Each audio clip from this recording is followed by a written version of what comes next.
Assalamualaikum warahmatullahi wabarakatuh. Perkenalkan, nama saya Widi Utami dari kelas Manajemen Reguler 4A. Di sini saya akan menjelaskan salah satu hadis mengenai ciri-ciri orang munafik yang berbunyi ayatul munafiqi thalathun idza haddasa hadzaba wa idza wa'ada akhlafa wa idza tumina khana, yang artinya tanda orang munafik itu ada 3. Jika ia berbicara ia berbohong, jika ia berjanji ia mengingkari, dan jika ia diberi amanah ia berkhianat. Hadis di atas merupakan hadis mengenai ciri-ciri orang munafik yang sudah sangat terkenal di masyarakat kita. Mengenai hadis tersebut, manusia senantiasa diperingatkan dan patutlah untuk berhati-hati agar tidak termasuk ke dalam golongan-golongan orang yang munafik. Munafik berarti orang-orang nifak. Nifak secara bahasa, maknanya perbedaan antara yang tampak dan yang tidak tampak. Apabila perbedaannya itu menyangkut perkara iman, maka orang tersebut termasuk nifak i'tiqad. Contohnya gini, misalnya orang berkata kami beriman, tapi aslinya itu dalam hatinya tuh dia tuh mengingkari perkataan tersebut. Nah, munafik sendiri berarti bertindak seolah-olah percaya, taat dan yakin terhadap suatu ajaran agama dan sejenisnya, namun sesungguhnya dalam hati mereka itu tidak seperti itu.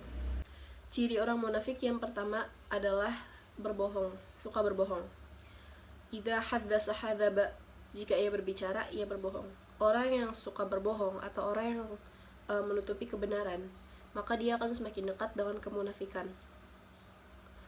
Bohong sendiri adalah segala sesuatu, baik itu dari perkataan atau perbuatan yang tidak sesuai dengan keadaan yang sebenarnya. Dalam perspektif ekonomi, seorang pedagang itu wajib berlaku jujur dan tidak berbohong dalam menjalankan usahanya. Karena tindakan tidak jujur atau berbohong yang jelas-jelas sudah perbuatan dosa, apabila sering dilakukan dalam usahanya, maka akan berpengaruh negatif juga bagi diri sendiri maupun keluarganya. Dan yang kedua adalah mengingkari janji. Wa idza wa'ada akhlafa, jika ia berjanji ia mengingkari. Jika kita memiliki janji kepada seseorang, maka berusahalah untuk menepatinya. Tetapi jika kita memang tidak sanggup untuk menepati janji tersebut, maka berkatalah jujur kepada orang tersebut kalau kita tuh nggak sanggup untuk menepati janjinya, atau di awal perjanjian kita tidak langsung menyepakatinya. Jadi kita harus berhati-hati dalam berjanji, karena jika sering mengingkari janji maka kita bisa termasuk orang-orang yang munafik. Seorang pedagang juga dituntut untuk menepati janjinya kepada para pembeli, kepada sesama pedagang, terlebih lagi kepada Allah SWT. Menepati janji seorang pedagang kepada para pembeli itu misalnya gini, pengiriman tepat waktu, terus menyerahkan barang yang kualitasnya, kuantitasnya, warna, ukuran, dan spesifikasinya itu sesuai dalam perjanjian di awal dan sebagainya.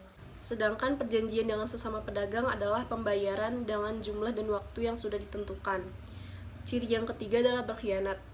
Wa idza tumina khana, jika diberi amanah dia berkhianat. Mengkhianati amanah jika sering dilakukan, maka dia akan semakin dekat dengan kemunafikan. Semakin besar kepercayaan yang dikhianati, maka semakin jelas pula tanda orang munafik dalam dirinya. Meski sulit untuk menentukan bahwa dia itu berkhianat apa tidak. Seorang pedagang juga dituntut untuk bertanggung jawab atas usahanya sendiri. Tanggung jawab di sini adalah dia itu mampu untuk menjaga amanah atau kepercayaan masyarakat kepada dirinya. Maka marilah kita melakukan introspeksi diri agar tidak terjerumus ke dalam kemunafikan. Jika kita kurang komitmen terhadap kejujuran, mudah mengingkari janji, atau menganggap remeh amanah, maka kita harus perbanyak istighfar, bertaubat, dan memperbaiki diri. Mungkin cukup sekian penjelasan dari saya, kurang lebihnya mohon maaf. Wassalamualaikum warahmatullahi wabarakatuh.